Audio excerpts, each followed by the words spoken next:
देख रहे हैं उन सबों को मैं एक बार इन्फॉर्म कर दूं कि ये हमारा बैच ऐप पे चल रहा है और ये जो बैच है इसमें हम लोग 109 सेट तक देखेंगे और प्रीवियस ईयर का सेट होगा। और ख़ास करके ये बहुत ही ज़्यादा हेल्पफुल होगा आपको अगर एएलपी और टेक्नीशियन का तैयारी कर रहे हैं तो, क्योंकि इसमें ग्रुप डी का भी क्वेश्चन मिलेगा आपको। इसमें आपको एनटीपीसी सीबीटी 1 का, सीबीटी 2 का, एएलपी का, आरपीएफ, एसआई का, सभी प्रकार के क्वेश्चन आपको मिक्स यहां पर मिलेंगे और धीरे धीरे आपको समझ में आना शुरू होगा कि ऑथेंटिक क्वेश्चन एग्जाम में कैसे पूछा जाता है। और जब इतना सेट आप बना लोगे ना तो 100% मेरी गारंटी है कि आपसे एक भी क्वेश्चन एग्जाम में नहीं छूटेगा। चलिए तो शुरू करते हैं हम लोग बिना समय गवाए। चलिए सभी लोग जुड़ जाइए, अवनीश, अनुपमा, रितेश, चलिए सभी को गुड मॉर्निंग। करते हैं स्टार्ट हम लोग पहले क्वेश्चन पे। आइए देखिए पहला क्वेश्चन हमारे पास क्या दिया हुआ। पहला क्वेश्चन पे ध्यान देना है। पहला क्वेश्चन ये कह रहा है कि दो व्यक्ति की आयु में 30 वर्ष का अंतर है। देखो सबसे बड़ा बात क्या है ना कि स्मार्ट अप्रोच को सीखना। हाँ सभी कराएंगे, सभी 3250 क्वेश्चन सभी करवाएंगे और ऐसा नहीं कि बिना मतलब का सॉल्यूशन करवाएंगे, उसका अप्रोच सिखाएंगे, उसके अप्रोच को सीखना पड़ेगा। और सभी लोग से रिक्वेस्ट ये है कि आप सभी लोग लाइव जरूर आकर के क्लास करें, ठीक है।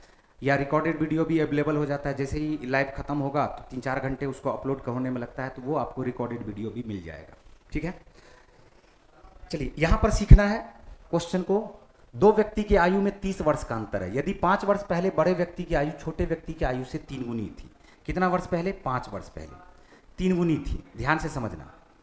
तो छोटे व्यक्ति की वर्तमान आयु क्या है? सबसे बड़ी बात क्या है जानते हो कि दो व्यक्ति के बीच आज जो अंतर है ना वो हमेशा हमेशा सेम अंतर रहेगा, उसके एज के बीच का डिफरेंस सेम टाइम में। तो आज से 5 वर्ष भी उसके दोनों के बीच में कितना का डिफरेंस रहा होगा? बोलोगे 30 वर्ष का डिफरेंस रहा होगा। तो अगर 30 वर्ष का डिफरेंस रहा होगा तो ध्यान से देखो, यहां पर हम लोग लिखेंगे कि 3:1, ये 3 गुनी थी। यही 2 यूनिट अगर 30 वर्ष को रिप्रेजेंट करेगा, कितने वर्ष को? 30 वर्ष को, तो हम बोलेंगे 1 यूनिट बराबर हो जाएगा 15 वर्ष के। कितने वर्ष का? 15। क्वेश्चन बोला छोटे व्यक्ति की वर्तमान आयु, तो ये तो 5 वर्ष पहले की आयु निकली है 15 वर्ष, लेकिन वर्तमान आयु अगर पता करना है तो हम 5 वर्ष इसी में ऐड करके आंसर लिखेंगे ऑप्शन नंबर सी। बोलो क्या दिक्कत है? बड़े व्यक्ति का अगर वर्तमान एज पूछता है तो हम क्या करते? 15 को 3 से मल्टीप्लाई करते, लिखते 45 वर्ष और इसी 45 वर्ष में 5 वर्ष को ऐड कर देते तो वर्तमान में इसका एज निकल जाता। ये क्या निकल जाता बताओ? 50 वर्ष। क्लियर है? बढ़े आगे। सर इसका पीडीएफ, इसका बुक है, इसका कंप्लीट बुक है 3250 का बुक, वो बुक आप खुद खरीद लीजिए, पीडीएफ के फॉर्म में तो वो अवेलेबल है ना। चलिए नेक्स्ट क्वेश्चन पे आइए। क्या ये बात आ गया समझ में? बढ़े आगे। आप लोग सिर्फ हाँ या ना में जवाब दीजिए। समझ में आया तो हाँ, नहीं आया तो ना, ठीक है। मैं आपके भावनाओं को समझूंगा और आपका जो भी क्वेरी होगा उसको यहाँ पर कोशिश करूंगा कि आप वो सॉर्ट आउट करूं। तो ये कोशिश करें फालतू का कमेंटबाजी नहीं करना है, कमेंटबाजी करने से कोई फायदा नहीं है, सिर्फ और सिर्फ पढ़ाई पे फोकस करिए, ठीक है। चलिए आते हैं नेक्स्ट क्वेश्चन पे। नेक्स्ट क्वेश्चन देखिए हमारे पास क्या दिया हुआ। नेक्स्ट क्वेश्चन जो हमारे पास दिया हुआ है वो कह रहा है वह अधिकतम संभव लंबाई ज्ञात कीजिए जिसका उपयोग करके 5 मीटर 25 सेंटीमीटर, 7 मीटर 35 सेंटीमीटर और 4 मीटर 90 सेंटीमीटर की लंबाई को पूर्णतः मापा जा सकता है। हम लोग इसको क्या करेंगे बताओ? इसको करेंगे हम लोग सिर्फ और सिर्फ इसका HCF निकालेंगे, सिर्फ और सिर्फ इसका HCF निकालेंगे। ध्यान से समझो, और HCF भी निकालने का हम तरीका आपको बताने वाले हैं, इसको ध्यान से देखो। ऑप्शन में हमारे पास क्या है? सेंटीमीटर। अगर 5 से मीटर और 25 सेंटीमीटर दिया हुआ है तो क्या हम लोग इसको 525 सेंटीमीटर बोलेंगे? ये हमारे पास 735 सेंटीमीटर आ जाएगा, बताओ आएगा। और ये हमारे पास 490 सेंटीमीटर आएगा। अब ध्यान से समझो, HCF का मतलब होता है दी गई संख्याओं में काटने वाली, दी गई संख्याओं को काटने वाली संख्याओं में सबसे बड़ी संख्या को हम लोग बोलते हैं हाईएस्ट कॉमन फैक्टर। तो अब यहां से हमको सिर्फ और सिर्फ ये पता करना है कि अधिकतम संभव लंबाई क्या है। अधिकतम संभव लंबाई क्या 55 से देखो तो ये कट रहा क्या? 490। तो जब एक नहीं कटा तो इसका HCF तो ये होगा ही नहीं। 25 से 490 नहीं कट रहा, होगा ही नहीं। 35 से देखो ये कट जाएगा क्योंकि 7 पचे 35, 7 से 49। 45 से भी ये नहीं कटेगा। आंसर बताओ क्या हो जाएगा? ऑप्शन नंबर सी, सीधा सीधा 35 सेंटीमीटर। इसका HCF निकाल लोगे, बाकी कुछ करने का जरूरत नहीं है। अब चेक करके दिखा रहे, देखो 35 से ये कट रहा है कि नहीं कट रहा है? तो 35 से ये कट जाएगा, 35 इकाई 35 बच गया 14, 35 35 35 चौका हो जाता है 140, कट गया ये। 35 से ये भी कट जाएगा, देख लो 35 दूनी 70, 35 इकाई 35, 35 से ये भी कट जाएगा, 35 इकाई 35, 17 बच गया, 35 पचे 175। तो दी गई संख्याओं में जो सबसे बड़ी संख्या है जो इसको काट दे वही तो इसका हाईएस्ट कॉमन फैक्टर होता है। तो कहने का मतलब है एग्जाम के पॉइंट ऑफ व्यू से स्मार्ट अप्रोच कैसे लगाया जाए, कोई जरूरी नहीं है इसका हाईएस्ट कॉमन फैक्टर वो निकालने का, सिर्फ और सिर्फ हमको क्या करना है, ऑप्शन से चेक कर लेना। बढ़े नेक्स्ट क्वेश्चन पे, क्या आ गया समझ में? चलिए नेक्स्ट क्वेश्चन पे आते हैं। नेक्स्ट क्वेश्चन देखिए हमारे पास दिया हुआ 27/3 माइनस 27 गुना 0 प्लस 1 का मान। अब इससे आसान क्वेश्चन कुछ हो नहीं सकता। सबसे पहले तो 27 को 3 से डिवाइड करोगे क्या आ जाएगा, 9 आ जाएगा, माइनस 27 गुना 0 तो 0 आ जाएगा, प्लस 1 करोगे तो 9 माइनस 0 प्लस 1 मिलके हमारे पास जो आंसर आएगा वो आएगा option number C. Option number C. Next question पे आ जाओ, वो तो आसान क्वेश्चन था। नेक्स्ट क्वेश्चन पे आ जाओ। दो तरफा यात्रा के दौरान गौरव की औसत चाल है 15 किलोमीटर प्रति घंटा।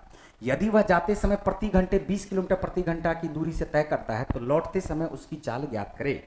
लौटते समय ध्यान से देखो, हम दो तरीके से क्वेश्चन सॉल्व करना समझाते हैं, ध्यान से समझना। एक तो हमारे पास क्या होता है, अगर x किलोमीटर पर आवर से जाए और y किलोमीटर पर आवर से जाए सेम डिस्टेंस को, तो एवरेज स्पीड बराबर हो जाता है 2 इंटू एक्स इंटू वाई बटे एक्स प्लस वाई। ये हो जाता है हमारा एवरेज स्पीड। कहा क्या जा रहा है कि दो तरफा यात्रा के दौरान गौरव का औसत चाल है 15 किलोमीटर प्रति घंटा, लेकिन एक तरफ से गया ये 20 किलोमीटर, तो दूसरे तरफ से कितना किलोमीटर आएगा। इसका मतलब एक चीज हमारे पास दिया हुआ 20 किलोमीटर और दूसरा को हम लोग मान लेते हैं y किलोमीटर पर आवर, और नीचे में ऐड करोगे 20 प्लस y को, और इसका जो एवरेज निकल जाएगा वो निकल जाएगा 15 किलोमीटर पर आवर के बराबर।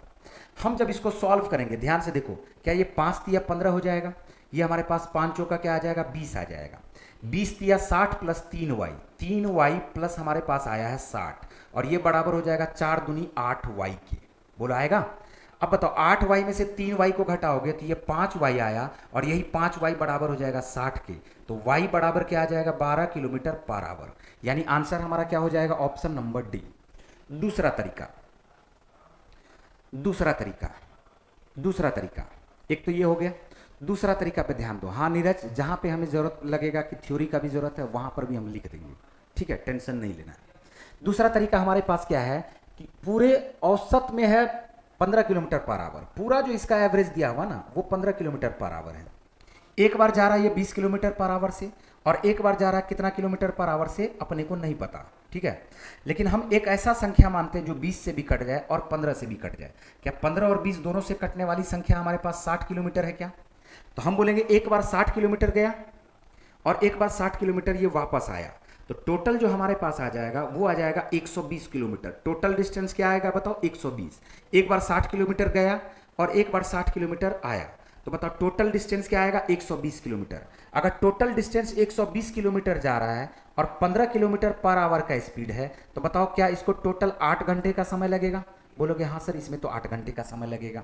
अब क्या करते हैं, जब ये 60 किलोमीटर जा रहा था 20 किलोमीटर पर आवर से, तो इसको लग रहा था मात्र 3 घंटा, ओके, जबकि टोटल इसको टाइम लगना चाहिए 8 घंटे का। तो इस 8 घंटे में से 3 घंटे को माइनस करोगे तो इसका मतलब लौटते समय इसको जो टाइम लग रहा है वो लग रहा है 5 घंटे का। और लौटते समय जब 5 घंटे का टाइम लग रहा है और 60 किलोमीटर का डिस्टेंस ये तय कर रहा है, तो किस स्पीड से तय करेगा? 5 से डिवाइड कर दो 60 में, 5 से जैसे ही डिवाइड कर दोगे 60 में, तो आंसर हमारे पास क्या आ जाएगा 12 kilometre per hour. Option number D, option number D. एकदम डेली क्लास चलेगा भाई, डेली क्लास चलेगा, डेली क्लास चलेगा, कम से कम मंडे टू फ्राइडे तो चलेगा ही चलेगा आपका क्लास, ठीक है। सैटरडे संडे को छुट्टी रहेगा बट मंडे टू फ्राइडे आपका ये क्लास चलेगा, ठीक है। विकास यादव, विकास भाई, ये जो आप पीडीएफ है ये आप बुक है, इस बुक के बारे में हमने पहले भी एक बार जानकारी दिया था। बुक वो देख लो, आपको ऐप में थंबनेल पे आपको दिख जाएगा, वो बुक आपको मार्केट से परचेज कर लेना है, ठीक है।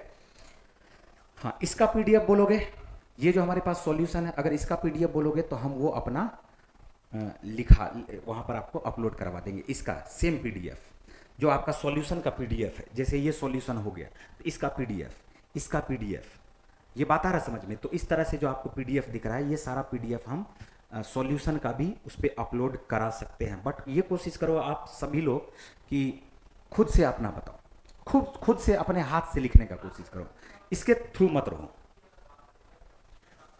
सॉल्यूशन पीडीएफ भी दीजिएगा सर। हाँ, आप लोग बोलेंगे तो सॉल्यूशन पीडीएफ दे देंगे। पीडीएफ मिलेगा ना सर, मेरे यहाँ बुक नहीं मिल रहा है। तो हम ऐसा करेंगे, कन्हैया कुमार साहनी, हम ऐसा करेंगे कि ये जो भी है सॉल्यूशन का पीडीएफ, इस सारे सॉल्यूशन का पीडीएफ हम आप वहाँ पर इसमें ऐप में अपलोड कर देंगे, ठीक है। चलिए नेक्स्ट क्वेश्चन पे आइए। पहले बताओ कि क्या ये आपको समझ में आया? अगर समझ में आ गया तो अब नेक्स्ट क्वेश्चन पे चलेंगे, फिर बातचीत हम लोग बाद में कर लेंगे, है ना। ओके, ठीक ठीक ठीक, चलो ठीक। नेक्स्ट में आ जाओ। देखो ये कहा क्या जा रहा है, ध्यान से देखो। अगर x plus Y plus Z बराबर 11 है, X Y Y Z Z X बराबर 42 है, तो X square plus Y square plus Z square का मान क्या होगा?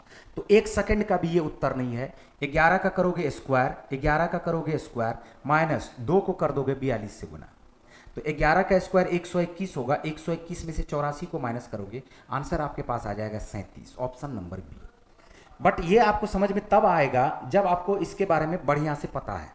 क्या आपको ये बात पता है क्या कि x plus Y plus Z का जो होल स्क्वायर होगा, x plus Y plus Z का होल स्क्वायर, ध्यान से देखना, x plus Y plus Z का होल स्क्वायर होता है X square plus Y square plus Z square, okay, plus क्या Z square plus 2xy Y Z Z X, यही होता है क्या, 2xy Y Z plus Z X, ठीक है। ये क्या आ जाता है, ये थोड़ा सा हम इसको हटाते हैं, ओके, थोड़ा छोटा पड़ गया ये। यहां पर ध्यान से देखो, हम क्या बताना चाह रहे हैं इसको समझना। हमने कहा आपको कि x plus Y plus Z, X plus Y plus Z, अगर आप इसका होल स्क्वायर करोगे तो ये हमारे पास क्या आ जाएगा, X square plus Y square plus Z square plus 2xy Y Z Z X, यही आता है क्या, बताओ। अब सभी के बारे में यहां पर टोटल देखो किस टाइप का है, एक्स वाई जेड भी है, X square Y square Z square भी है, और X Y Y Z Z X भी है ना।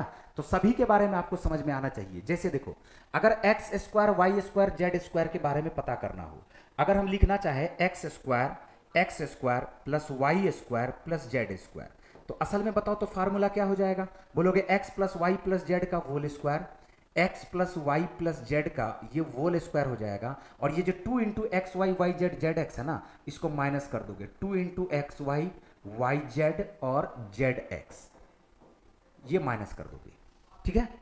फिर अगर आपको ये बात पता करना हो, ध्यान से देखो, X Y Y Z Z X के बारे में, तो X Y Y Z Z X के बारे में भी मैं आपको यहां पर लिख देता हूं। अब ये सब चीज को ध्यान में थोड़ा सा रखना पड़ेगा, है ना। ये सारा टर्म क्या होगा, बराबर के इस तरफ चलाएगा, यानी हम लोग बोल सकते हैं कि ये x plus Y plus Z का होल स्क्वायर है, और इसमें से माइनस कर देंगे हम लोग x square plus Y square plus Z square, okay, और इसको डिवाइड किससे कर देंगे हम लोग, 2 से, तो ये हमारे पास किसका फार्मूला आ जाएगा, बताओ, एक्स वाई वाई जेड और जेड एक्स का, ठीक है, क्लियर। अभी जो क्वेश्चन हमसे पूछा जा रहा था वो देखो, x square plus Y square plus Z square का मान ज्ञात करें।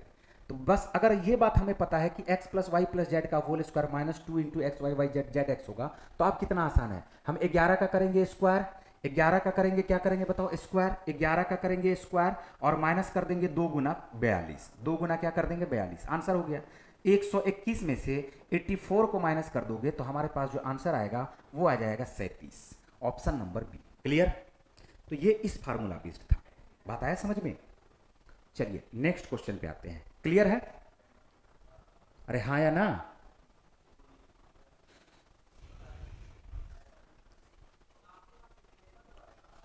नेक्स्ट क्वेश्चन, P और Q अकेले एक कार्य को 9 दिन और 12 दिन में पूरा कर सकते हैं। यदि वे Q से शुरू करके एक एक दिन छोड़ करके कार्य करते हैं तो कार्य कितने दिन में पूरा हो जाएगा। रवि रंजन कुमार, क्या नहीं आया समझ में भाई, रवि रंजन मेरे भाई, क्या नहीं आया इसमें समझ में, बताओ। हमने कहा कि X square plus Y square plus Z square का फार्मूला है X plus Y plus Z का whole square minus 2 into X Y Y Z Z X, okay.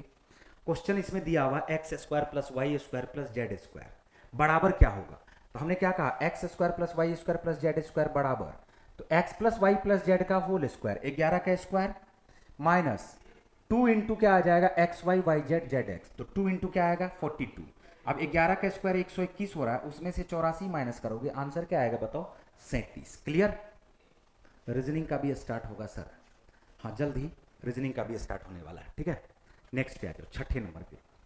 P और Q अकेले एक कार्य को क्रमशः 9 और 12 दिनों में कर सकते हैं। P है और हमारे पास क्या है Q है। क्वेश्चन पे ध्यान दो, क्यू से शुरू करके एक एक दिन छोड़ करके कार्य करते हैं तो कार्य कितने दिन में पूरा हो जाएगा। अब यहाँ पर सबसे पहला काम क्या करते हैं, 9 और 12 का लेते एलसीएम। 9 और 12 का एलसीएम आएगा 36, और हम मान लेते हैं कि ये हमारे पास है टोटल यूनिट वर्क।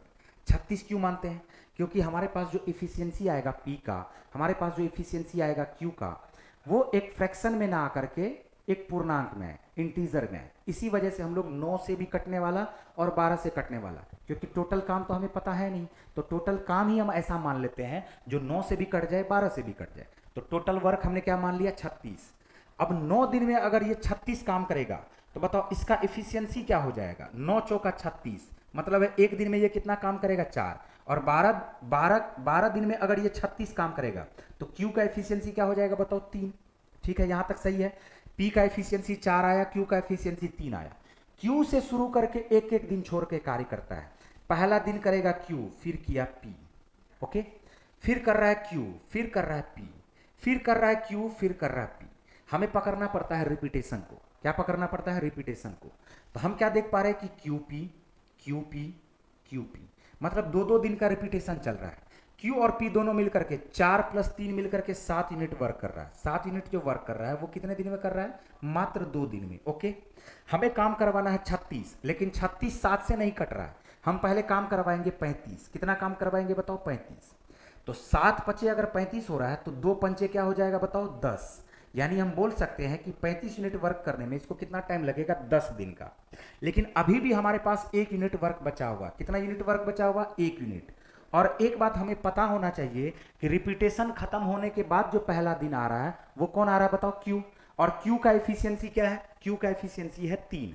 तो एक दिन में अगर ये 3 काम करेगा तो बताओ 1 यूनिट काम करने के लिए इसके पास कितना टाइम होगा, बोलोगे 1/3 दिन का। तो अब हम आंसर बोल सकते हैं 10.1/3 दिन में ये टोटल वर्क हो जाएगा खत्म। Option number D. बहुत बढ़िया विकास, वेरी गुड। चलिए, बात क्लियर है, बढ़े आगे।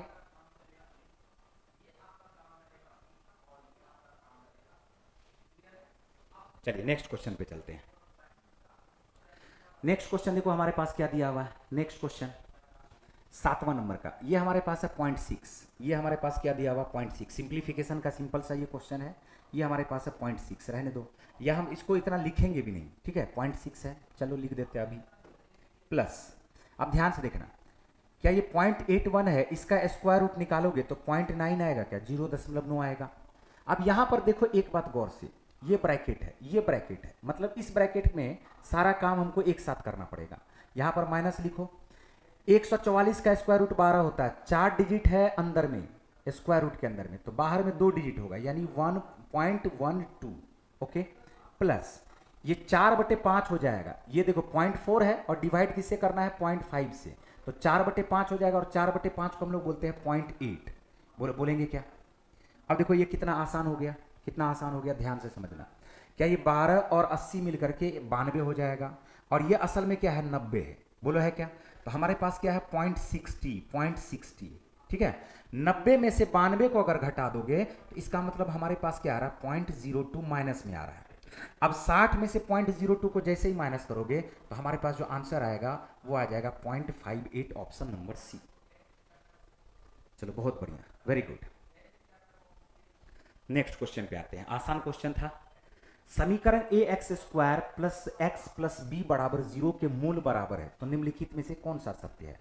यहां पर देखो ध्यान से समझना, ax² प्लस अगर bx है और प्लस हमारे पास c है, इस कंडीशन में समीकरण के मूल बराबर कब होते हैं, जब b² बराबर आता है 4ac के। बात आया समझ में, b² बराबर क्या आ जाता है, 4ac के। ये x में जो लगा हुआ उसको हम लोग b बोलते हैं, x² में जो लगा हुआ उसको a बोलते हैं, और कांस्टेंट को हम लोग क्या बोल रहे हैं, c बोल रहे हैं। तो b² बराबर 4ac यहां पर लाना है, ध्यान से देखो। तो x में क्या लगा हुआ बताओ, 1 लगा हुआ, तो 1 का स्क्वायर बराबर 4 इंटू ac। a के जगह पे क्या लिखोगे, ये तो a ही है, और c के जगह पे हमारे पास क्या है बताओ, b है। तो 1 का स्क्वायर बराबर 4ab हो गया। अब यहां पर खोजो उस टाइप का ऑप्शन, इस टाइप का ऑप्शन एकमात्र हमारे पास सी नजर आ रहा है। कैसे, तो 4ab बराबर अगर 1 है तो क्या ab बराबर 1/4 लिख सकते हैं क्या, बोलोगे हाँ एकदम लिख सकते हैं। तो आंसर क्या आ जाएगा बताओ, 1/4। हाँ एकदम बुक का है, बुक का है, ये प्रीवियस ईयर का ये क्वेश्चन है, ठीक है। चलिए नेक्स्ट क्वेश्चन पे आएंगे। 8 नंबर के बाद आ जाओ 9 नंबर। बोला जा रहा है क्या निम्नलिखित समीकरण में प्रश्न चिन्ह के स्थान पर क्या आएगा। अप्रोक्सीमेशन से क्वेश्चन है, बहुत ही आसान। देखो लगभग ये 25 है, 25 को 3 से गुना करोगे 75 आएगा। ये 4 है, 0.9 को माइनस करोगे लगभग में 3 आएगा।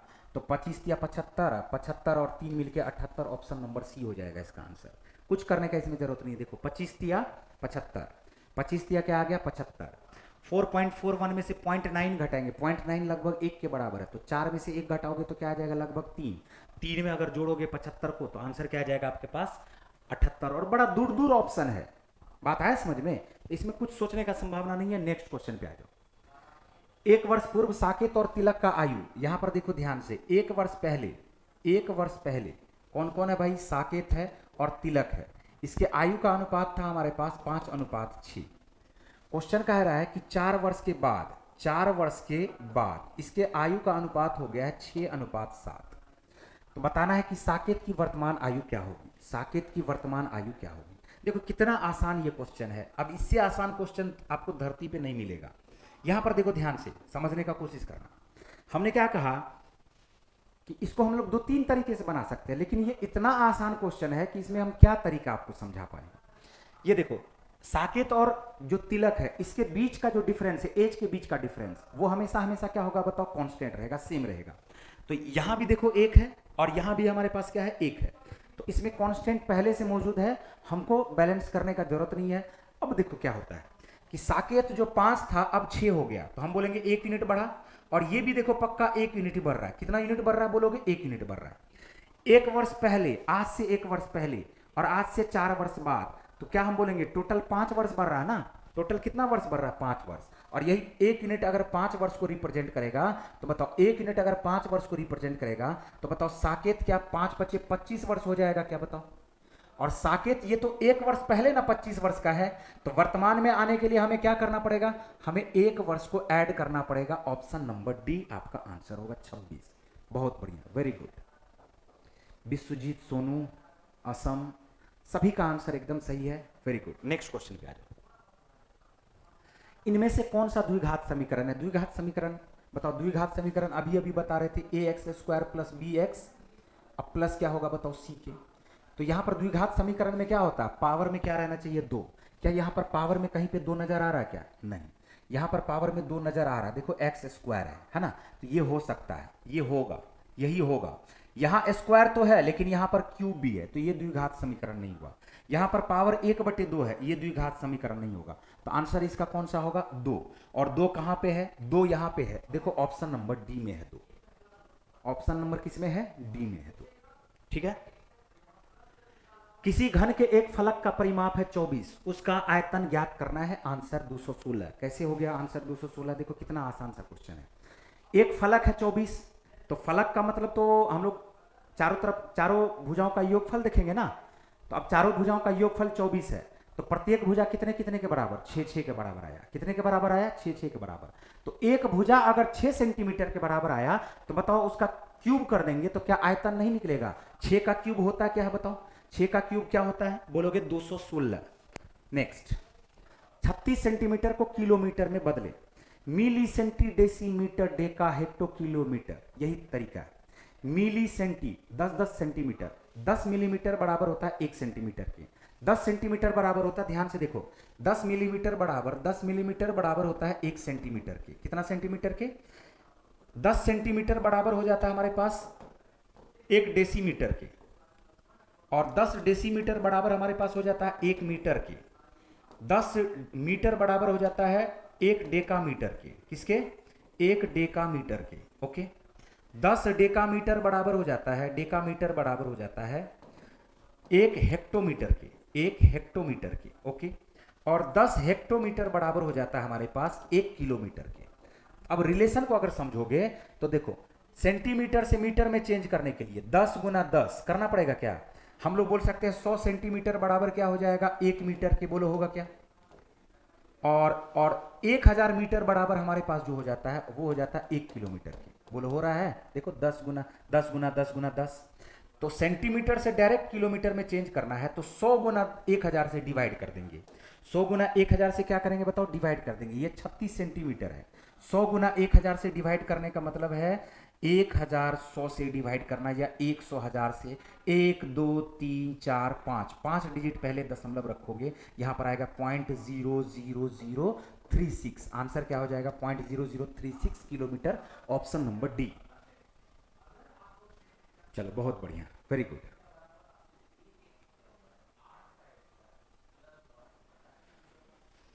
शुभम चौहान 12 नंबर। शुभम चौहान 12 नंबर। देखो, किसी घन के फलक का परिमाप दिया हुआ 24। तो घन के फलक का परिमाप का मतलब लंबाई चौड़ाई दो बार है। और घन का प्रत्येक भुजा क्या होता है, प्रत्येक भुजा क्या होगा, बराबर होगा। अगर ये 24 है तो प्रत्येक भुजा 6-6 सेंटीमीटर के बराबर होगा। कितना कितना सेंटीमीटर के बराबर, 6-6 सेंटीमीटर के बराबर। मेन मुद्दा है कि घन का एक भुजा पता करना। जैसे घन का एक भुजा पता चल गया तो जो उसका आयतन होता है वो होता है उसके साइड का क्यूब। तो घन का जो आयतन होता है वो 6 का क्यूब कर दोगे। 6 का क्यूब कर दोगे तो क्या 216 सेंटीमीटर क्यूब आ जाएगा, क्या बताओ। क्या अब समझ में आया शुभम चौहान? बढ़े आगे। नेक्स्ट, ये जो हमारा क्लास है वो ऐप पे चल रहा है। जो भी यूट्यूब पे देख रहे हैं इस क्लास को, मैं आप सबको बता दूं कि हमने टोटल 109 सेट 3250 जो हमारा बुक आया है उस पूरे सेट को हम लोग यहाँ पर कर रहे हैं डिस्कस ऐप पे। ठीक है, तो ये 1 से 2 दिन तो फ्री चलेगा, बट हम लोग इसको शिफ्ट कर लेंगे फिर ऐप पे, और बहुत ही मिनिमम फीस में है ये। नेक्स्ट पे आ जाओ। ये देखो, साइन थीटा को कॉट थीटा के पदों में व्यक्त करे, थीटा जहां न्यून कोण है। क्या एक बात बताओ, ऑप्शन को देखो, क्या 1 प्लस कॉट स्क्वायर थीटा बराबर कॉसेक स्क्वायर थीटा होगा, क्या बताओ। और कॉसेक स्क्वायर थीटा का मतलब साइन थीटा थोड़ी होता है, पहला ऑप्शन तो होगा नहीं। दूसरा ऑप्शन देखो, क्या ये हमारे पास 1 प्लस कॉट स्क्वायर थीटा बराबर क्या हो जाएगा, कॉसेक स्क्वायर थीटा के, कॉसेक स्क्वायर थीटा के। और कॉसेक स्क्वायर थीटा का स्क्वायर रूट खत्म हो जाएगा तो ये 1/कॉसेक थीटा रह जाएगा। और 1/कॉसेक थीटा को हम लोग क्या लिख सकते हैं बताओ, साइन थीटा। तो ऑप्शन नंबर कौन सा हो जाएगा, बी, यही हमारा आंसर हो जाएगा कॉट थीटा के रूप में। क्लियर? बढ़े आगे। नेक्स्ट देखो, कहा क्या जा रहा है, यहां पर कहा जा रहा है कि 4 है, 2 है, 5, 1, 4, 5, 6 और 3 कि प्रत्येक विषम अंक में 3 जोड़ा जाता है और प्रत्येक सम अंक में 1 घटाया जाता है। तो इस प्रकार बनी संख्या के सबसे बड़े सबसे छोटे अंकों का अंतर क्या होगा। तो ध्यान से समझना, क्वेश्चन में कहा प्रत्येक विषम अंक में 3 जोड़ा जाता है। तो ये विषम नहीं है, ये विषम नहीं है, ये विषम है। इस विषम के जगह पे 5 के जगह पे 3 जोड़ के क्या लिखोगे, 8। 1 के जगह पे 3 जोड़ के क्या लिखोगे, 3 1 4। 5 के जगह पे 8, 3 के जगह पे क्या लिखोगे, 3 3 6। बोलो ठीक है। यहाँ से 1 घटाया जाता है, ये 3 हो गया। यहाँ से 1 घटाया जाता है, ये 1 हो गया। यहाँ से 1 घटाया जाता है, 3 हो गया। यहाँ से 1 घटाया जाता है, ये 5 हो गया। सम संख्या में 1 घट रहा है, विषम संख्या में 3 जुट रहा है। अब बोला इस प्रकार जो बनी संख्या उसमें सबसे बड़े और सबसे छोटे अंक का अंतर क्या होगा। यहाँ पर सबसे छोटा अंक कौन सा दिख रहा है, 1, और सबसे बड़ा अंक कौन सा दिख रहा है, 8। इसका अंतर क्या हो जाएगा बताओ, 7। Option number B.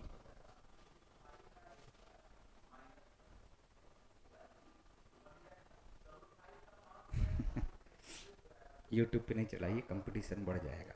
चलो ठीक है, देखो यहाँ 16 नंबर का क्वेश्चन। 16 नंबर का क्वेश्चन देखो, ABCD चित्र में प्रदर्शित किए गए अनुसार एक समांतर चतुर्भुज है, 2 विकर्ण है ACBD, O पर प्रतिच्छेदित करते हैं। OA बराबर दिया हुआ हमारे पास, यहाँ पर देखो ये O है, ये OA x+3 है, OC हमारे पास 2x+y है, OD हमारे पास 3y है और OB हमारे पास y+2 है। क्वेश्चन बोला जा रहा है x का मान ज्ञात करना। ये एकदम आसान है। समांतर चतुर्भुज के विकर्ण एक दूसरे को बाइसेक्ट करते हैं, समद्विभाजित करते हैं। और जब समद्विभाजित करेंगे तो क्या आपको पता है क्या कि x+3 बराबर हो जाएगा 2x+y के। बात आ रहा है समझ में। और इसी तरह से 3y, ये जो 3y है ये बराबर हो जाएगा y+2 के। तो हम 3y बराबर अगर y+2 लिखते हैं तो 3y बराबर y+2, y बराबर किस तरफ आएगा तो क्या 2y बराबर 2 के हो जाएगा। और जैसे 2y बराबर 2 के हुआ है तो y बराबर आ जाएगा 1 के। बोलो आएगा। फिर x+3 बराबर, क्या हम लोग अब इसको ऐसे लिख सकते हैं, x+3 ये बराबर हो जाएगा 2x ये हमारे पास जो बराबर हो जाएगा वो आ जाएगा 2x प्लस वाई के, तो y के जगह पे हम लोग 1 लिख लेते हैं। बोलो 2x में से x को घटाओगे तो x आएगा, और 3 में से 1 को घटाओगे तो 2 आएगा, और हमारा काम था x का मान निकालना। आंसर क्या हो जाएगा बताओ? आंसर हो जाएगा इसका ऑप्शन नंबर किधर गया भाई? डी। क्लियर?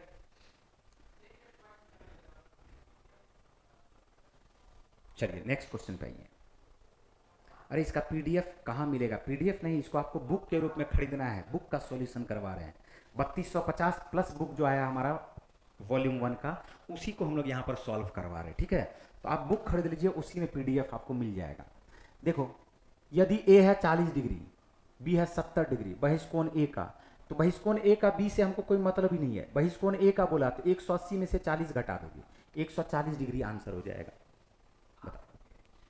ये हमारे पास कुछ भी दिया ना, इससे आप अपने को कोई मतलब ही नहीं है। जैसे ये हमारे पास ए है, बी है और क्या है, सी है। अब ए है 40 डिग्री, अब ए का बहिष्कोण निकालना, ए का बहिष्कोण, तो ये वाला बहिष्कोण होगा कि नहीं होगा? तो 180 में से 40 घटा दोगे, आंसर क्या आ जाएगा? 140 डिग्री। बात आया समझ में? ये बी दे दिया फालतू का टाइम पास करने के लिए। यहाँ 70 है, फिर यहाँ पर 40 है, फिर यहाँ पर भी 70 हो जाएगा। तब हम बोलेंगे क्या कि बाह्य कोण का योग अंतःअभिमुख कोण के योग के बराबर है, तब 70 प्लस 70 140। तो 3-4 स्टेप में करना पड़ रहा है, तो इससे बढ़िया है ना कि 180 में से डायरेक्ट 40 को घटा देंगे, आंसर आ जाएगा 140 डिग्री। अच्छा, सॉल्यूशन का पीडीएफ हम अपलोड करवा देंगे। ठीक है, सॉल्यूशन का पीडीएफ भी हम अपलोड करवा देंगे, टेंशन नहीं लेना। चलो आ जाओ नेक्स्ट क्वेश्चन पे, 18 नंबर। किसी वस्तु का कॉस्ट प्राइस दिया हुआ है, कॉस्ट प्राइस दिया हुआ 2500, कितना दिया हुआ है? 2500, और इसी का सेलिंग प्राइस दिया हुआ हमारे पास 2375। क्वेश्चन पूछ रहा है प्रतिशत हानि ज्ञात करें। कभी भी प्रतिशत हानि या प्रतिशत लाभ पूछे ना, इसका रेशियो निकाल दो। 25 से देखो ये कट रहा आराम से, 100 बार में कट गया। 25 9 225, बच गया 12, 25 पंचे 125। अब 100 से यहाँ पर देखो 5 कम है, तो 100 से 5 घाटा लग गया, तो इसका मतलब 5% का इसको क्या हो गया है? लॉस हो गया है। 5% का क्या हो गया है? इसको लॉस हो गया है। क्लियर? नहीं, अभी तक तो हम इसका ऑफलाइन नहीं लाए हैं, बट डिमांड बढ़ेगा तो हम इसका ऑफलाइन भी बहुत जल्दी लाएंगे।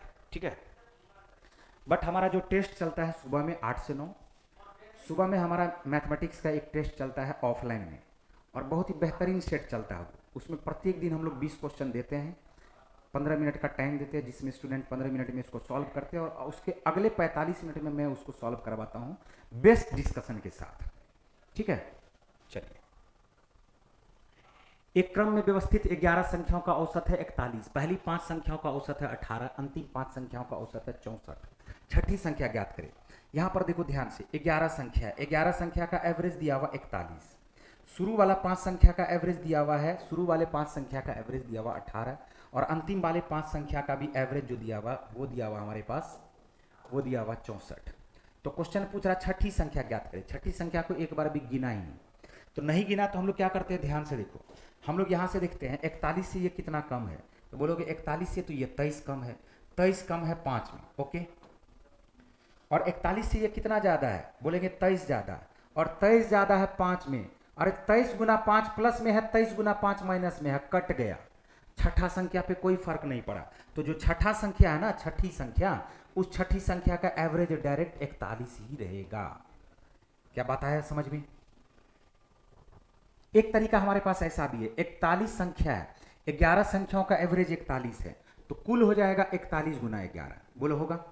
उसमें से हम क्या करते हैं, 5 संख्या का एवरेज और अंतिम 5 संख्या का एवरेज, यानी टोटल 10 संख्या का कुल माइनस कर देते हैं, तो छठी संख्या निकल जाती है। बट ये जमाना चला गया 1947 वाला। यहां पर ध्यान से समझो, 5 गुना क्या करेंगे बताओ, 18, और प्लस 5 गुना क्या कर देंगे हम लोग, 64। अब अगर एक बात गौर करोगे तो ये 41 गुना 11 यहां पर रहने दो। हम क्या माइनस कर रहे हैं, 5 यहां से भी कॉमन ले लो, तो 5 यहां से अगर कॉमन ले लोगे तो 18 प्लस 64, 18 और 64 मिल करके ये जो हमारे पास आ जाएगा 8 4 12, 6 1 7 1 8, बोलो आ रहा है क्या? अब ध्यान से ऐसे देखो, माइनस कर रहे हैं, क्या ये 41 गुना 2 है क्या, बताओ, क्या ये असल में 41 गुना 2 है क्या? तो हम बोलेंगे 41 गुना 11 माइनस 41 गुना 10, तो 41 गुना 11, 41 कॉमन आ जाएगा, 11 अंदर चला जाएगा, 5 दूनी 10 माइनस में आ जाएगा। तो 41 गुना 1 हमारे पास जो आंसर आएगा छठी संख्या वो क्या आ जाएगी बताओ, वो आ जाएगा हमारे पास, वो आ जाएगा 41। तो एक तरीका हमारे पास ऐसा भी है, बात आया समझ में। तो दो तरीका से हमने आपको समझाया। यहां पर ध्यान से देखो, ये हमने कहा 23 कम है 5 में, 23 ज्यादा है 5 में। अगर कुछ ज्यादा या कम रहता ना, अगर कुछ ज्यादा रहता तो हम 41 में से घटा के आंसर लिख देते। कम रहता ना, कम रहता तो हम लोग यहां पर क्या करते, यहां पर जोड़ करके आंसर लिख देते। बात आया समझ में। अगर ज्यादा रहता तो घटा के आंसर लिखते, कम रहता तो जोड़ के आंसर लिखते। चलिए ऐसा क्वेश्चन फिर मिलेगा, फिर हम आपको समझाएंगे। ये तो आपको हमें लगता है कि आराम से समझ में आ गया होगा। नेक्स्ट क्वेश्चन पे आ जाओ। एक्स और वाई सोने और प्लेटिनम की दो मिश्र धातुएं हैं। इन धातुओं को क्रमशः 5:2, 5:7 में मिलाकर तैयार की गई। यदि हम इन मिश्र धातुओं की समान मात्राओं को पिघलाकर एक तीसरी मिश्र धातु जेड बनाते हैं तो जेड में सोने की मात्रा और प्लेटिनम की मात्रा क्या है। तो ये हमारे पास है एक्स और ये हमारे पास क्या है वाई। इसमें हमारे पास है सोना और प्लेटिनम, गोल्ड है और प्लेटिनम है, और इधर भी हमारे पास गोल्ड है और प्लेटिनम है। रेशियो दिया हुआ 5:2 और रेशियो हमारे पास दिया हुआ 5:7। बोलो ठीक है। दोनों का समान मात्रा को पिघलाया जा रहा है। अगर समान मात्रा को पिघलाया जा रहा है तो हम बोलेंगे 5 + 2 मिलकर के 7 यूनिट हो रहा है, जबकि 5 + 7 मिलकर के 12 यूनिट हो रहा है। बोलो हो रहा है क्या। अगर समान मात्रा को पिघलाया जा रहा है तो हम 7 में कर देंगे 12 से गुना, 12 7 84 हो जाएगा, और 12 में कर देंगे 7 से गुना, ये भी 84 हो जाएगा। अब बताओ तो क्या ये समान मात्रा में पिघल गया क्या।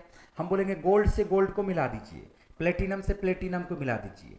12 पंचे 60, 7 पचे 35, दोनों को ऐड करने पे हमारे पास 95 आएगा। गोल्ड आ गया 95, बोलो आ गया।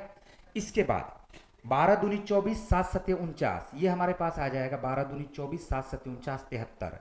तो इसका जो रेशियो आ जाएगा वो आ जाएगा 95 ratio 73। Option number C, option number C. हाँ, सॉल्यूशन का हम पीडीएफ डाल देंगे, ठीक है। सॉल्यूशन का पीडीएफ हम अपलोड करवा देंगे। चलिए वेरी गुड, नेक्स्ट क्वेश्चन पे आते हैं। 2 मीटर वाली भुजा वाली एक घनाकार पानी की टंकी में 3.5 सेंटीमीटर त्रिज्या वाला एक वृत्ताकार इनलेट है। यदि पानी के प्रवाह की गति 2 मीटर प्रति सेकंड है तो इसके द्वारा टंकी को भरने में कितना समय लिया गया। यहां पर देखो, यहां पर चूंकि सेंटीमीटर में है सब है तो हम सेंटीमीटर में ही इसको चेंज करते हैं। क्या 2 मीटर को हम लोग क्या लिख सकते हैं, 200 सेंटीमीटर। बोलो लिख सकते क्या, 200 सेंटीमीटर। और एक घनाकार टंकी है तो बताओ इसका आयतन क्या हो जाएगा। तो 200 सेंटीमीटर, 200 सेंटीमीटर, 200 सेंटीमीटर, इसका आयतन हो जाएगा 200 गुना 200 गुना 200। बोलो यही होगा क्या। ये हमारे पास क्या आ चुका है, आयतन। अब क्या हो रहा है, 3.5 सेंटीमीटर त्रिज्या वाला एक वृत्ताकार इनलेट है। तो वृत्ताकार इनलेट है और 2 मीटर प्रति सेकंड से जा रहा है। कितना मीटर प्रति सेकंड से, 2 मीटर प्रति सेकंड से। सोचो अगर ये वृत्ताकार है तो इसका जो क्षेत्रफल होगा और हाइट जो है वो 2 मीटर प्रति सेकंड, 2 मीटर रिप्रेजेंट करेगा 1 सेकंड में। तो हम इसका पहले क्षेत्रफल अगर निकालेंगे तो ये होता πr², क्या 22/7 गुना 22/7 गुना 3.5 गुना 3.5, बोलो लिख सकते क्या। और इसी को अगर हम लोग मल्टीप्लाई कर दे किससे, 2 मीटर से, तो ये हमारे पास हाइट निकल जाएगा। यानी एक तरह से नली जो है वो बेलनाकार नली है और उस नली का आयतन निकल गया। और जैसे ही आयतन निकल गया तो हमें पता चल जाएगा अब ये कितना सेकंड में इसको भर देगा। अगर हम इस सारे से इसको डिवाइड कर दें तो 22/7 गुना 3.5 गुना 3.5, हम लोग इसको यहां पर से हटा देते हैं, ठीक है। हम इसके नीचे में डायरेक्ट लिखते हैं। यहां पर देखो ये आ गया 22/7 गुना 3.5 गुना 3.5 गुना 2, तो ये तो हमारे पास आ जाएगा 7, ठीक है। यहां से भी इसको हटा दोगे तो ये आ जाएगा 10। देखो ध्यान से, ये आ गया 7 × 35 और 5 से काट दोगे इसको तो 5 दूनी क्या आ जाएगा 10। 2 से आप इसको काट दीजिए, ये आ जाएगा 11। 3.5 का डबल करोगे 7 आ जाएगा। 7 गुना 11, ये तो सेकंड में चेंज हुआ ना, तो ये आ गया है 200 गुना 200 गुना 200। इसको अगर मल्टीप्लाई करोगे तो ये आ जाएगा 8।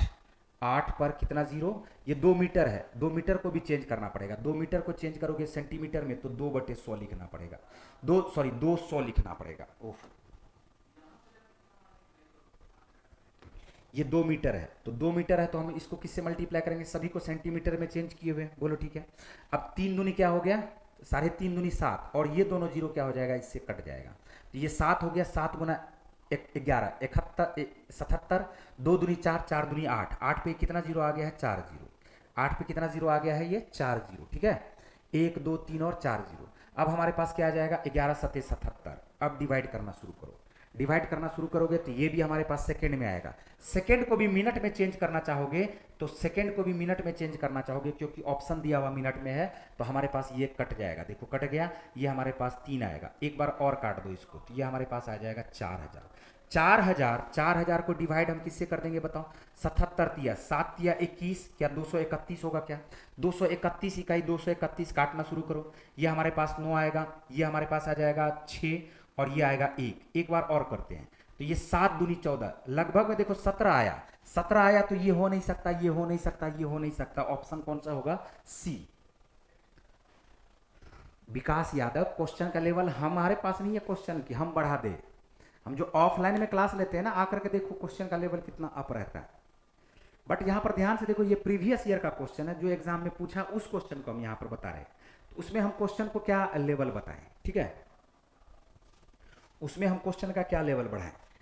हमें लगता है कि बहुत लोग को इसमें समझ में नहीं आया, इसको ध्यान से समझने का एक बार फिर से कोशिश करो। हमने कहा कि 2 मीटर भुजा वाला एक घनाकार पानी टंकी है, तो 2 दूनी 4 दूनी 8 मीटर क्यूब हो जाएगा, 8 मीटर क्या हो जाएगा, क्यूब, बोलो होगा, और 8 मीटर यहां पर हम लोग लिख लेते हैं इसको क्यूब, 8 मीटर क्यूब, ये हो गया आयतन, ओके। 3.5 सेंटीमीटर, इसी को हम मीटर में चेंज कर लेते, और क्या, 3.5 सेंटीमीटर को अगर हम मीटर में चेंज करेंगे तो 3.5 बटे क्या लिखेंगे बताओ, 100 लिखेंगे, बोलो लिखेंगे क्या। हमने कहा कि एक वृत्ताकार पाइप है, तो वृत्ताकार पाइप है तो इसका जो क्षेत्रफल होगा वो होगा पाई आर स्क्वायर के, पाई आर स्क्वायर के, बोलो होगा कि नहीं होगा, पाई आर स्क्वायर के, ये हमने कर दिया। और इसका हाइट हो जाएगा 2 मीटर प्रति सेकेंड, 1 सेकेंड में अगर 2 मीटर जा रहा है, 1 सेकेंड में अगर 2 मीटर जा रहा है, तो एक तरह से इसका हाइट ही हुआ ना, एक तो क्षेत्रफल गुना हाइट कर दोगे तो उस नली का पूरा क्या निकल जाएगा, आयतन। अब ये कितने सेकंड में भर जाएगा, तो अभी जो आंसर हमारा आने वाला है सेकंड में आने वाला, मिनट में और चेंज करना चाहोगे तो मिनट में चेंज करना चाहोगे तो अब सीधा सीधा 7 से डिवाइड कर लो, 60 से। अब जैसे ही इस पूरे क्वेश्चन को सॉल्व करोगे आंसर हमारे पास ऑप्शन नंबर सी आ जाएगा। हम एक बार सॉल्व करके भी समझा ही देते हैं, आप भी क्या सोचोगे। देखो यहाँ से 0 से ये परसेंट तो कट गया, खत्म, और 3 3.5 दूनी क्या हो जाएगा 7 के, और काटना चाहोगे तो देखो कट जाएगा, ये हमारे पास कहाँ कहाँ से कट जाएगा, 5 सत्ते 35, 20 पंचे 100, 5 सत्ते 35, 20 पंचे 100, ठीक है। अब एक 7 से ये 7 हमारे पास कट गया, देखो एक 7 से 7 कट गया, एक 7 से 7 कट गया, यहाँ से 2 काट दो 10 बार में कट जाएगा, यहाँ से 3 बार में 3 2 3 6, ये 10 बार में कट जाएगा। देखो 8 गुना 10 गुना क्या आ गया, 10 आ गया, 8 गुना 10 गुना 10 का मतलब क्या हो जाएगा 800, ठीक है। और हमारे पास कुछ बचा है क्या, और हमारे पास जो बचा है वो हमारे पास क्या बचा है, ये है 7, और 7 को कर दोगे 7 दूनी 14, लगभग में 154, लगभग में क्या, और 15 पचे 75, ये कुछ गलती हो गया यहाँ पे, ठीक है, ये हमारे पास है कुछ जो है यहाँ पर हो गया है आपका कैलकुलेशन में मिस्टेक। 3.5 बटे 100, 3.5 बटे 100 गुना करोगे 2, ठीक है, ये मीटर प्रति सेकेंड आ गया, प्रति सेकेंड निकलेगा, 60 से डिवाइड करोगे, ये मीटर क्यूब है, सॉल्व करोगे देखना यही आएगा, 17.3 मिनट ही आएगा, ठीक है। इससे पहले हमने सॉल्व करना आपको बताया था, ठीक है।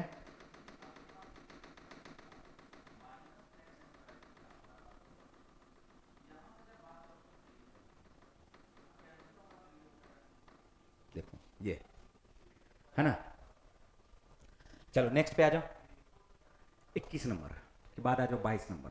इस ये पूछ रहा है समानुपात में x का मान क्या होगा, 117, ज़्यादा इसमें टाइम लगाने का जरूरत नहीं, 6 तिया 18, 6 का ये 3 गुना है तो 39 का भी 3 गुना कर दोगे, 39 तिया हो जाएगा 117, समानुपात में है। तो बढ़े आगे, निम्नलिखित में से पाई चार्ट है, पाई चार्ट कैलकुलेटर के निर्माण में किए गए व्यय के प्रतिशत वितरण को दर्शाता है। पाई चार्ट का अध्ययन कीजिए, उसके आधार पर पूछे गए प्रश्न का उत्तर दीजिए।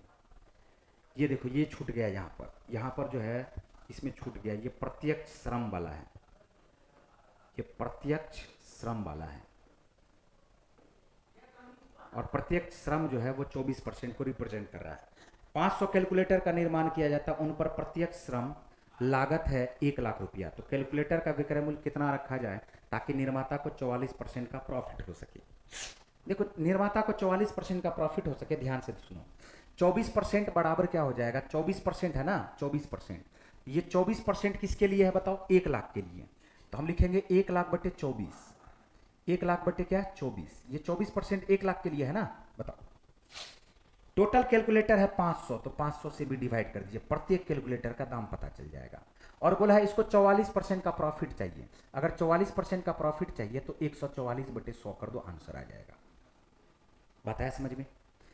यहां पर सुनो ध्यान से, टोटल अगर हमारे पास 1 लाख है, टोटल अगर हमारे पास 1 लाख लागत है, तो 1 लाख का 24% निकालोगे तो 1 लाख का 24% ऐसे लिख सकते, बताओ 1 लाख का 24% निकालेंगे, बोलो। उसके बाद हमने कहा कि प्रत्येक कैलकुलेटर 500 से डिवाइड कर दो, एक कैलकुलेटर का दाम 44% का प्रॉफिट प्राप्त कर रहा है, 144 बटे 100 से गुना कर दो, डायरेक्ट हमारा आंसर आएगा।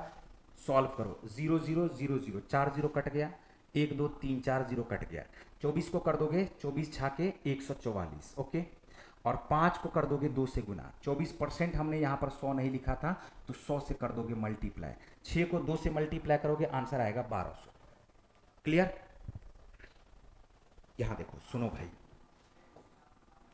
टोटल 1 लाख है, टोटल क्या है 1 लाख, तो 1 लाख का एक तो 24% निकालोगे, 1 लाख का कितना परसेंट निकालोगे 24%, 1 लाख का क्या निकालोगे 24%, प्रत्यक्ष श्रम पे, ये प्रत्यक्ष श्रम वाला है जो यहां पर लिखना भूल गया है ये,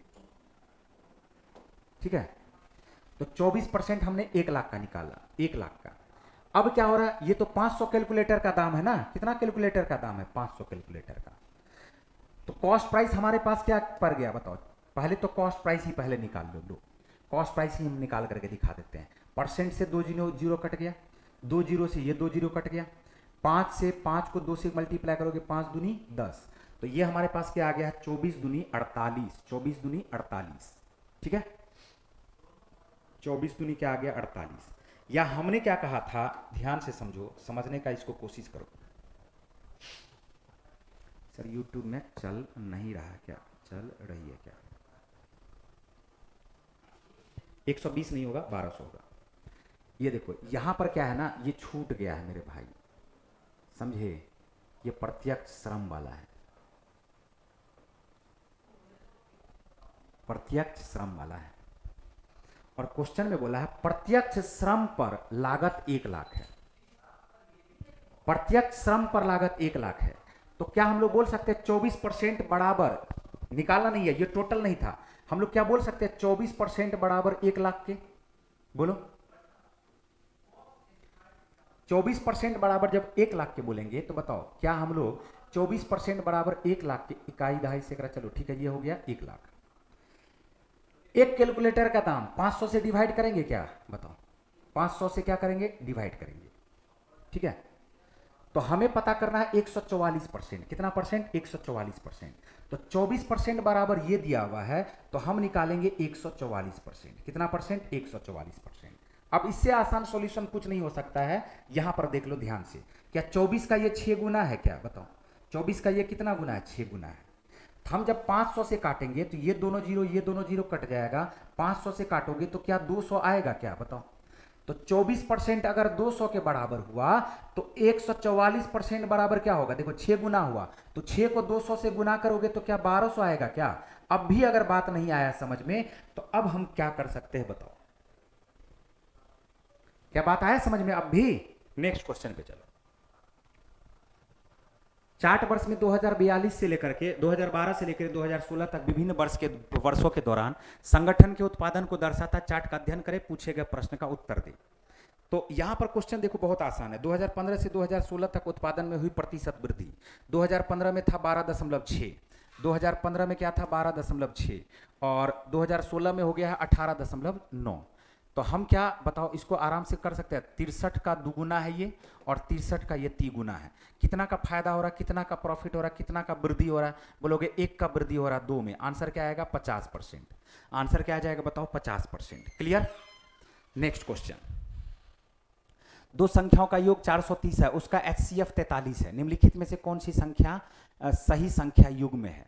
तो देखो पहले तो दोनों संख्याओं का योग 430 होना चाहिए, ठीक है 430 होना चाहिए, लेकिन एक बात यहां पर याद रखो, देखो जहां हम 215 देखेंगे ना, तो 215 का हाईएस्ट कॉमन फैक्टर तो 215 ही आ जाता है ना, बताओ, तो 43 इसका हाईएस्ट कॉमन फैक्टर हुआ क्या, नहीं हुआ, 43 से ये भी कट रहा, 43 से ये भी कट रहा, 86 का जब डबल करोगे और 86 का जब ये यहां पर 3 गुना करोगे, तो ये देखो 86 का डबल है, किसका डबल है? 86 का। और ये हमारे पास क्या है? 86 का 3 गुना है। बोलो है क्या? तो 86 का 3 गुना, 86 का 2 गुना, तो इसका हाईएस्ट कॉमन फैक्टर तो हमारे पास क्या आ गया? 86 आ गया। क्या ये होगा क्या? बताओ। नहीं होगा। 86 है, 344 है। सबसे बड़ा मुद्दा क्या है जानते हो? ये 86 का ही 86 है और ये 86 गुना 4 है, तो इसका भी हाईएस्ट कॉमन फैक्टर 86 आ जाएगा। तो जब ये 3 गो नहीं होगा तो 1 गुना ऑप्शन होगा। ये देखो 43 गुना 3 है, ये 43 गुना 3 है, और ये हमारे पास 43 गुना 7 है। तो इसका हाईएस्ट कॉमन फैक्टर क्या आएगा बताओ? 43। ऑप्शन नंबर क्या आ गया?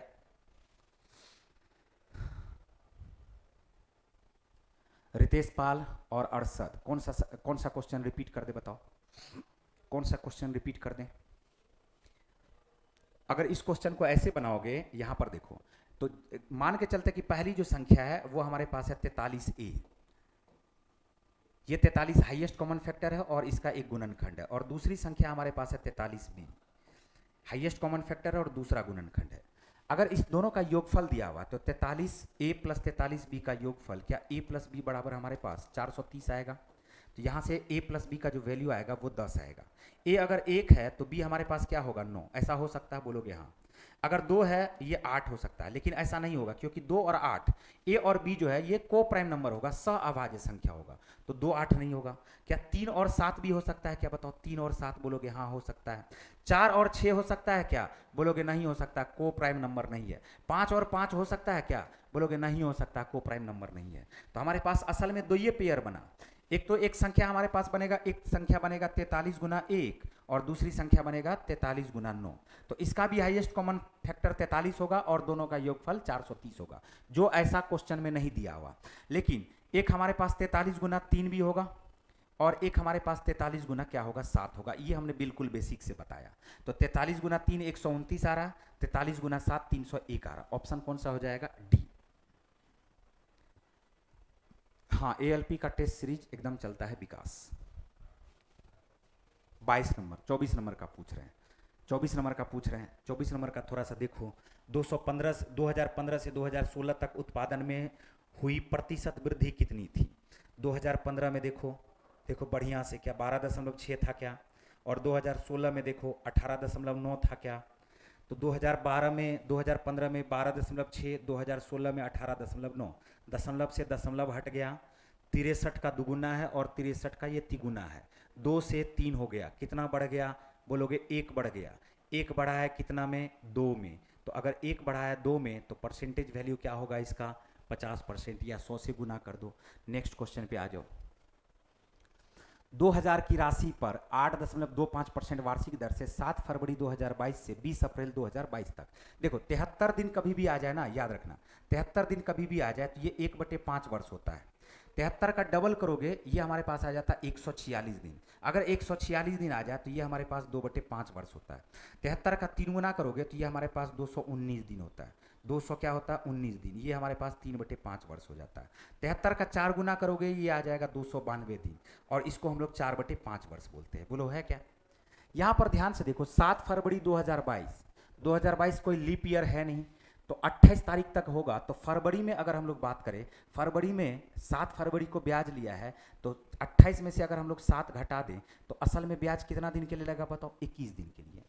फरवरी के बाद आ रहा है हमारे पास मार्च में टोटल हो रहा है 31 दिन। कितना दिन हो रहा है? 31 दिन। और 20 अप्रैल को ये क्या कर रहा है ना, अवधि के लिए साधारण ब्याज दे रहा है। तो जब 20 अप्रैल को दे दिया तो अप्रैल में मात्र इसको लगेगा असल में 19 दिन। बात आया समझ में? या 20 दिन भी आप लिख सकते हो, 7 नहीं घटा करके यहां पर हमको 6 घटा दे, ठीक है, या यहां पर 20 ही कर दो, 20।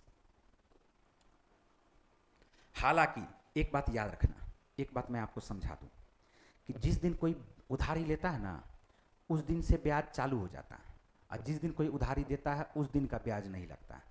अगर हम एक बात इसको देखना चाहेंगे, 7 फरवरी को लिया था, तो 7 फरवरी को अगर लिया था तो यहाँ पर हमें क्या माइनस करना चाहिए? 7 फरवरी से स्टार्ट हो गया तो हमें 6 माइनस करना चाहिए। कितना दिन हुआ बताओ? 22 दिन। मार्च में हुआ 31 दिन, और 20 फरवरी को ये लौटा आ रहा है, तो असल में हमारे पास जो लगेगा वो तो लगेगा कितना? 19 दिन का। लेकिन हम जब इस तीनों को जोड़ते हैं ना तो हमारे पास 72 दिन आ रहा है। कितना दिन आ रहा है? 72 दिन। लेकिन ये अप्रोक्सीमेट किसके बराबर है, 73 के बराबर, तो हम लगभग में इसको 1/5 वर्ष ही बोलेंगे। कितना वर्ष बोलेंगे, 1/5 वर्ष। क्या बात आया समझ में। अब 1/5 वर्ष हो रहा है 2000 का, ये हमारे पास है मूलधन, मूलधन रेट है 8.25% और कितना वर्ष के लिए लग रहा है, ये 1/5 वर्ष के लिए लग रहा है। बताओ तो क्या साधारण ब्याज नहीं निकलेगा, हम यहां से कर देंगे 400, 400 हो गया, इसके परसेंट से दोनों जीरो कट जाएगा, 8 चौका 32, 25 चौका 100, क्या आंसर हमारे पास 33 रुपया आएगा, क्या बताओ, option number B. Clear. Next, 20 महिलाएं एक कार्य को 15 दिन में पूरा कर रही है, 20 महिलाएं एक कार्य को 15 दिन में पूरा कर रही है, ठीक है, जबकि 16 पुरुष उसी कार्य को 15 दिन में पूरा कर रहे हैं।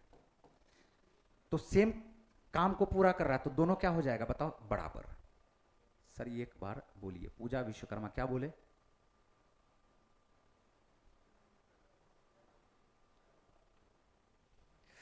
क्या बोले, कोई दिक्कत है तो बताओ। 16 आदमी 15 दिन में, 20 महिला 15 दिन में, ठीक है। क्वेश्चन बोला एक पुरुष और एक महिला का कार्यकुशलता का रेशियो। अब इससे आसान क्वेश्चन क्या होगा, 15 से 15 कट गया, 4 चौका 16, तो 4 चौका 16 और 4 पंचे 20, तो क्या हम लोग मेन एंड वीमेन का एफिशिएंसी 5:4 बोलेंगे, क्या बताओ, 5:4, ऑप्शन नंबर ए। एएलपी का प्रैक्टिस बैच है क्या, हाँ एकदम प्रैक्टिस बैच है। एक तो सब्जेक्ट वाइज चलता है, मैथमेटिक्स का हमारा जो टेस्ट चलता है वो सुबह में चलता है 8 से 9, फिर 9 से 10 आपका रीजनिंग चलता है, ठीक है, 9 से 10 रीजनिंग चलता है और फिर 10 से 11 साइंस चलता है।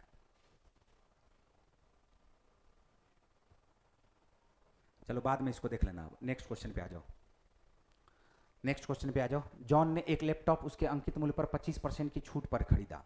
लैपटॉप के लिए उसने 28,473 रुपया का भुगतान किया, तो उसका अंकित मूल्य ज्ञात करें। देखो यहाँ पर ध्यान से समझना, 25% के छूट पे खरीदा, 25% का जो फ्रैक्शनल वैल्यू होता है वो होता है 1/4, मतलब है 4 रुपया का चीज को ये 3 रुपया में खरीदा। 4 रुपया का चीज है, 4 रुपया का चीज है, उसको 1 रुपया छूट में खरीदा, तो ये कितना में खरीदा, 3 रुपया में। क्वेश्चन बोला उसका अंकित मूल्य ज्ञात करें, और यही अंकित मूल्य, ये जो छूट वाला है ये दिया हुआ 28,473 की, 28,473 की। तो 3 से आप इसको काट दीजिए, 3 से काटोगे 3 में 27, 3 चौका 12, 3 में 27, 3 इकाई 3, ओके। अब क्या करते हैं, अब हम लोग इसको करते हैं 4 से मल्टीप्लाई, तो 9491 को 4 से मल्टीप्लाई करते हैं। हम एक तो अप्रोच ये लगा सकते हैं कि यूनिट डिजिट तो हमारा 4 होगा, बोलो होगा 4 होगा, तो ये ऑप्शन छट गया, ये ऑप्शन छट गया, ये दो ऑप्शन मैच कर गया। यूनिट डिजिट तो सेम है, सेकेंड डिजिट हमारे पास मैच नहीं कर रहा है, बस वो पता कर लेते हैं। 9 चौका क्या हो रहा है 36, तो सेकेंड डिजिट हमारे पास आ गया 64, बोलो आया, तो ये वाला ऑप्शन नहीं होगा, आंसर कौन सा हो जाएगा, सी। आप इसको मल्टीप्लाई करके देख लेना, ये आ जाएगा 37,964, 37,964। क्लियर, 37,964। बात आया समझ में, बढ़े आगे। लास्ट क्वेश्चन है ये। श्रीनिवास ने अभी अपने से 4 वर्ष छोटी लड़की से शादी की है, 5 वर्ष बाद उसकी औसत आयु 33 होगी, तो लड़की की वर्तमान आयु, देखो 5 वर्ष बाद औसत आयु 33 होगी, तो दोनों 5-5 वर्ष बढ़ा होगा, नहीं तो दोनों अगर 5-5 वर्ष बढ़ा है तो एवरेज भी असल में 5 वर्ष बढ़ गया। तो वर्तमान में आने के लिए इस 33 में से हम 5 घटा देंगे, 33 में से 5 जैसे ही घटाओगे तो ये आ जाएगा 28 वर्ष। कितना वर्ष आ जाएगा, 28 वर्ष। अब ये जो 28 वर्ष है, इस दोनों व्यक्ति का 28 एज है एवरेज, तो टोटल क्या हो जाएगा, 28 दूनी 56 वर्ष। अब इसमें से एक लड़की है और एक ये लड़का है शादी कर रहा, दोनों के बीच 4 वर्ष का अंतर है। 4 वर्ष यहां से निकाल लो, बच गया 52, 52 में से लिखो 26 और 52 में लिखो तो ये 30, तो 30 प्लस 26 दोनों को ऐड करने पे 56 आ रहा है। लड़की के एज होगा 26 वर्ष और लड़का का एज होगा 30 वर्ष। लड़की का एज हमसे पूछा जा रहा है, वो हो जाएगा 26 वर्ष, ठीक है।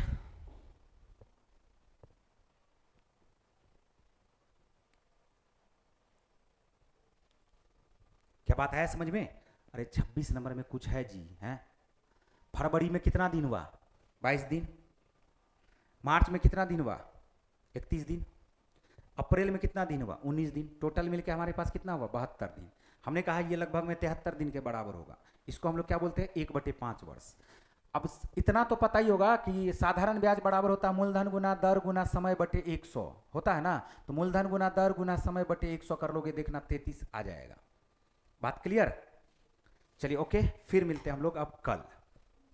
कल तो नहीं, मंडे को फिर मिलेंगे, ठीक है। सैटरडे संडे आपका ऑफ रहेगा, मंडे टू फ्राइडे ये आपका होता रहेगा। चलिए ओके, मंडे टू फ्राइडे आपका ये क्लास होगा, मंडे टू फ्राइडे आपका क्लास होगा, ठीक है। पीडीएफ इसका हम डलवा देते हैं। चलिए ओके।